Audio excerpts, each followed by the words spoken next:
우리 말씀과 함께 교재 43페이지를 제가 읽겠습니다.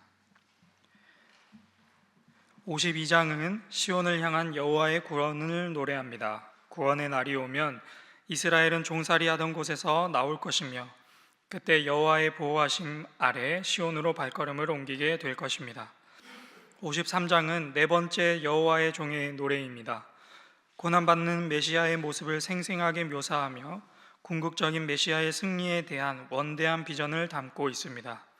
이 본문은 여호와의 종이 겪는 고난의 참상을 묘사하기에 고난받는 종의 노래라고도 불립니다. 사랑하는 신일의 모든 성도 여러분, 한 주간 참 수고 많으셨습니다.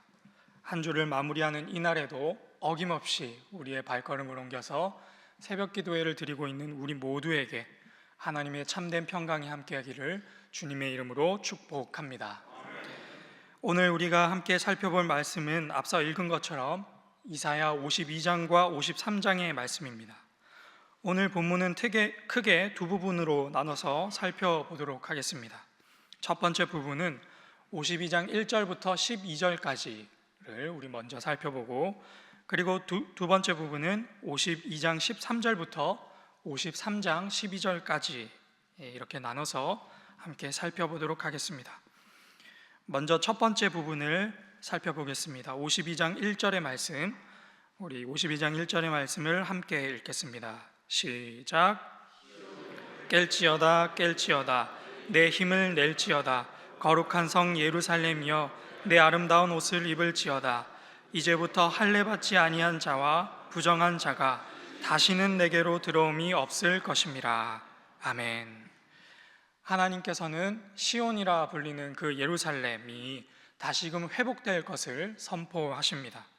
성전이 회파되고 성벽이 허물어졌으며 삶의 터전이 황폐하게 된 그 소망 없는 그 땅에 소망이 있다.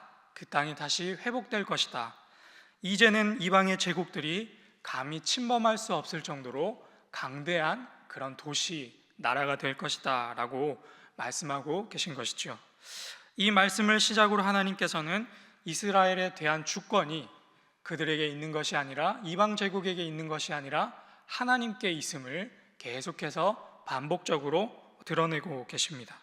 우리 함께 3절의 말씀을 읽겠습니다. 3절의 말씀 시작. 너희가 값없이 팔렸으니 돈 없이 속량되리라. 값없이 팔렸으니 돈 없이 속량되리라. 어제 우리가 살펴본 이사야서 50장 1절에는 이스라엘 백성들이 그들의 죄악으로 말미암아 팔려갔다라고 기록이 되어 있습니다. 그들의 죄악 때문에 그들이 팔려갔다. 장사를 해보신 분들이라면 아시겠지만 물건을 사고 팔 때 기본 원칙이 하나 있지 않은가 하는 생각을 해봅니다. 그게 무엇인가 하면 세상에는 공짜가 없다. 세상에는 공짜가 없다. 그래서 내가 이 물건을 사면 반드시 이 물건에 해당하는 값을 치러야 하는 것이고, 그리고 내가 이 물건을 팔게 되면 반드시 그 물건에 합당한 대가를 내가 받아야 하는 것이죠. 이스라엘의 주인은 누구인가? 이스라엘의 소유권을 가지고 있는 분은 누구신가? 바로 하나님이십니다. 그런데 하나님께서는 그들의 죄악으로 인해 그들을 바벨론의 손에 넘기셨습니다. 여기서 우리는 이런 생각을 해볼 수 있겠습니다.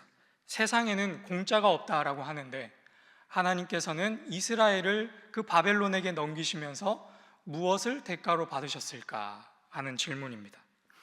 무엇을 받으셨을까요?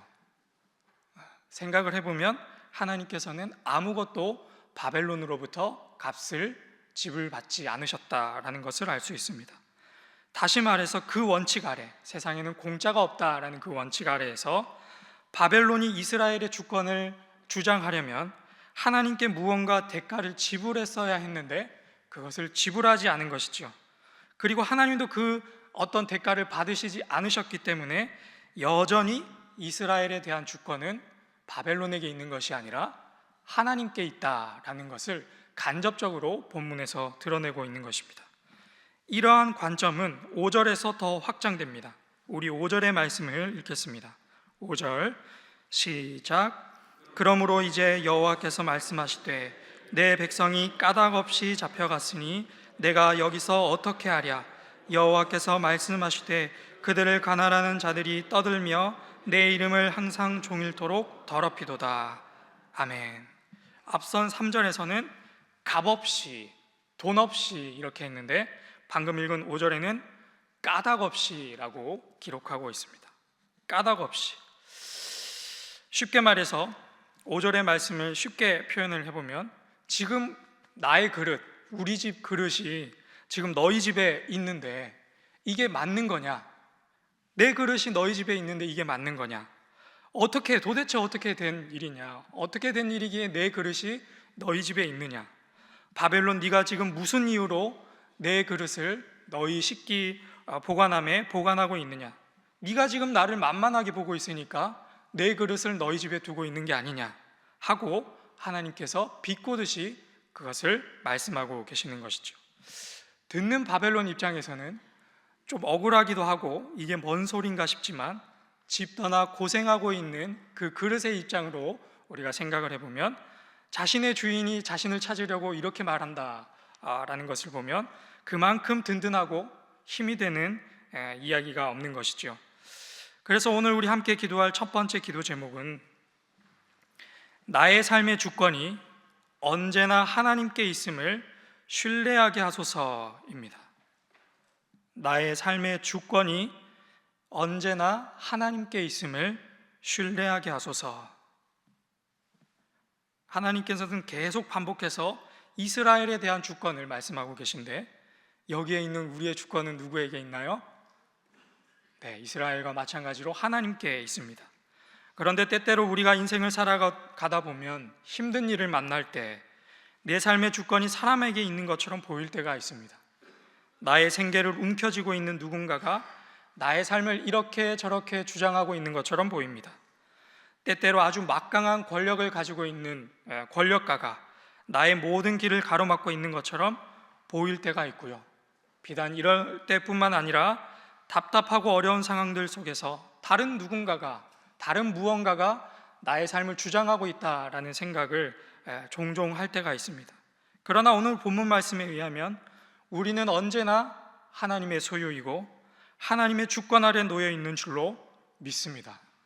우리가 잘할 때나 못할 때나, 의로울 때나 죄인의 모습으로 있을 때나 여전히 하나님은 우리의 소유권을 다른 누구에게도, 그 어떤 것에도 바꾸시지 않으시는 분인 줄로 믿습니다. 이 놀라운 하나님의 사랑을 확신하는 은혜가 여기에 있는 우리 모두에게 있기를 주님의 이름으로 축복합니다. 이제 쭉 넘어가서 두 번째 부분을 함께 살펴보겠습니다. 함께 52장 13절의 말씀을 읽겠습니다. 52장 13절의 말씀 시작. 지극히 존귀하게 되리라. 아멘. 이제 52장 13절부터 이사야서에 등장하는 여호와의 종의 노래 중에 네 번째 노래가 시작됩니다. 바로 이스라엘을 구원한 메시아에 대한 묘사가 방금 우리가 읽은 그 52장 13절부터 53장 12절까지 표현되어 있는데요. 아까 우리가 본문을 읽었기 때문에 알고 계신 것처럼 우리에게 참 익숙한 구절이 많이 있죠. 고난 주간에 들었던 찬양에서도 우리가 알고 있고 설교를 통해서도 종종 접했던 아주 익숙한 구절이 많이 등장합니다. 우리 함께 그 말씀을 함께 찾아서 읽도록 하겠습니다. 53장 4절부터 6절까지의 말씀, 53장 4절부터 6절까지의 말씀, 우리 한 목소리로 읽겠습니다. 시작. 그는 실로 우리의 질고를 지고 우리의 슬픔을 당하였거늘 우리는 생각하기를 그는 징벌을 받아 하나님께 맞으며 고난을 당한다 하였노라. 그가 찔림은 우리의 허물 때문이요 그가 상함은 우리의 죄악 때문이라. 그가 징계를 받음으로 우리는 평화를 누리고 그가 채찍에 맞음으로 우리는 나음을 받았도다. 우리는 다 양 같아서 그릇 행하여 각기 제 길로 갔거늘 여호와께서는 우리 모두 그에게 담당시키셨도다. 아멘. 하나님께서 창조하신 이 창조 세계 안에는 하나님께서 세우신 법칙이 하나 있는데 그것이 무엇인가 하면 성경에 기록되어 있는 바 죄의 삭은 사망이다라고 하는 것입니다. 세상에는 공짜가 없다라고 하는 것처럼 반드시 죄는 생명으로, 죽음으로 그 값을 치러야 한다라는 것입니다. 여기에 있는 우리 모두는 어떤 존재일까요?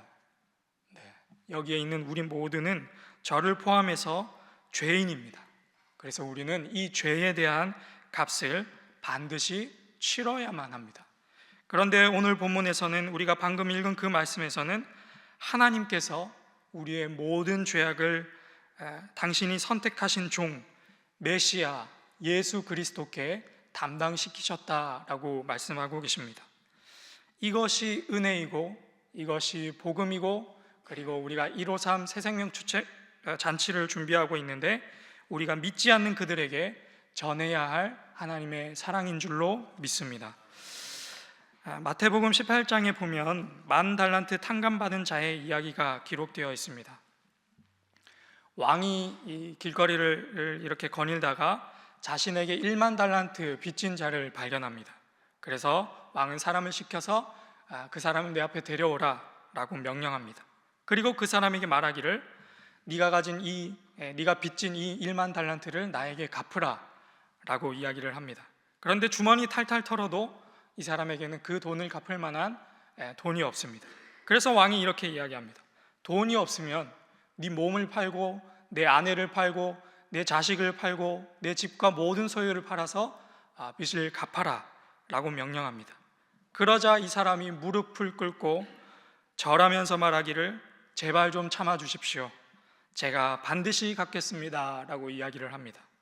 이 아주 처절한 그런 애원 앞에서 왕이 긍휼한 마음이 들어서 그를 풀어주고, 그냥 풀어주는 것으로 그치는 것이 아니라 그가 빚진 10,000달란트를 모두 탕감해 주었습니다. 10,000달란트, 오늘날로 우리나라 돈으로 환산해 보면 약 16조에서 20조에 해당하는 금액이라고 합니다. 16조에서 20조에 해당하는 금액. 다들 지갑에 한 3조 원 정도는 들고 계시죠? 좀 들고 계시면 교회를 위해 힘써 주시길 바랍니다. 아무튼 일반 사람이라고 하면 평생 구경도 못 해볼 만큼 아주 무지막지한 천문학적인 금액입니다. 그 엄청난 금액을 탕감받은 그가 이제 집으로 가게 되었습니다. 아주 기쁜 마음으로 집으로 향하고 있는데 그 길거리에서 자신에게 100데나리온을 빚진 자를 발견합니다. 100데나리온은 오늘날로 치면 한 1,000만 원 정도 해당되는 금액입니다. 그를 붙들고 그가 어떻게 했을까요? 한숨에 달려가서 멱살을 잡고 너 나한테 1,000만 원 빚진 거 지금 당장 갚아 이야기를 합니다. 그랬더니 그 빚진 사람이 1,000만 원 빚진 사람이 그에게 이야기합니다. 아까 이 10,000달란트 빚진 자가 그 왕 앞에서 했던 말과 동일합니다. 제발 좀 참아 주십시오. 내가 반드시 갚겠습니다 라고 이야기를 합니다. 그런데 이 사람은 그를 용서해 주지 아니하고 참아 주지 아니하고 당장에 경찰을 불러서 옥에 가두게 됩니다. 그리고 이 이야기의 결말이 어떻게 끝나는가 궁금하신 분들은 마태복음 18장을 한번 살펴보시고 아시는 분들은 아시리라 생각합니다. 이 이야기가 우리에게 시사하는 바가 참 크다라는 생각을 해봅니다. 여러분, 우리는 죄의 삭을 탕감받은 자들입니다. 도저히 감당할 수 없을 만큼의 그 엄청난 금액을 하나님으로부터 예수 그리스도를 통해 탕감받은 자들이 바로 여기에 있는 저와 여러분입니다. 그렇다면 우리의 모습은, 우리의 행동은 어떠해야 하겠는가? 예전에 이런 이야기를 들은 적이 있습니다. 한 성도님이 죄책감에 너무 시달려서 매일매일 두려움과 자책감으로 하루하루를 아주 힘들게 보내셨다라고 합니다. 그런데 어느 날 주일에 예배 드리러 와서 목사님의 설교를 듣고 큰 은혜와 감동과 또한 그 모든 죄책감으로부터 자유함을 얻게 되었다라고 합니다. 그래서 그러한 감사한 마음을 가지고 예배를 잘 드리고 집으로 돌아가려고 교회 주차장에 갔는데 내 앞에 주차해놓은, 그분 앞에 주차해놓은 그 차 주인이 열쇠도 꽂아놓지도 않고 전화번호도 남겨두지도 않고 그렇게 차를 주차해 놓고 나갔다라고 합니다. 그래서 한 30분을 하염없이 그 차에 앉아서 기다렸는데 30분이 지나서 내 앞을 가로막고 있는 그 차의 주인, 그 집사님이 오셨답니다. 그래서 그 집사님을 보자마자 너무 화가 치밀어서 도대체 당신 제정신이냐고, 네 시간만 시간이고 내 시간은 시간이 아니냐고, 왜 다른 사람을 배려하지 않냐고 독설에 독설을 퍼부었다라고 합니다.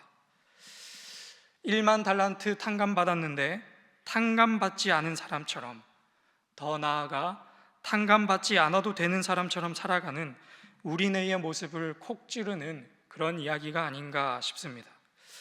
그래서 오늘 우리 함께 기도할 마지막 두 번째 기도 제목은 탕감받은 자로서 탕감받은 자답게 살게 하소서입니다. 탕감받은 자로서 탕감받은 자답게 살게 하소서. 우리는 예수님 덕분에 살아가는 사람들입니다. 예수님이 아니었으면 영원한 죽음과 심판을 피할 길이 없는 죄인이 바로 여기에 있는 저와 여러분입니다. 이제 삶의 자리로 돌아가서 때때로 억울하고 분하고 자존심이 상하고 내 고집과 권리를 마땅히 내세울 수 있을 때에 우리의 죄를 탕감하시기 위해서 억울한 핍박과 곤욕 앞에서도 아무 말도 하지 않으신 우리 주 예수 그리스도를 생각하며 넉넉하게 용납하고 용서하며 오히려 그 사람을 위해 기도하는 우리 모두가 되기를 주님의 이름으로 축복합니다. 우리 이 시간 말씀을 놓고 함께 기도하겠습니다. 먼저로는 나의 삶의 주권이 언제나 하나님께 있음을 신뢰하게 하소서 기도하시고, 두 번째로는 탕감받은 자로서 탕감받은 자답게 살게 하소서 기도해 주시고, 곧 있을 정책 당회를 위해서 또 주일 예배를 위해서 다음 세대를 위해서 말씀 준비하시는 위임 목사님을 위해서 우리 함께 한마음 한뜻으로 기도하겠습니다. 주여 믿습니다. 주여 믿습니다. 주여 믿습니다.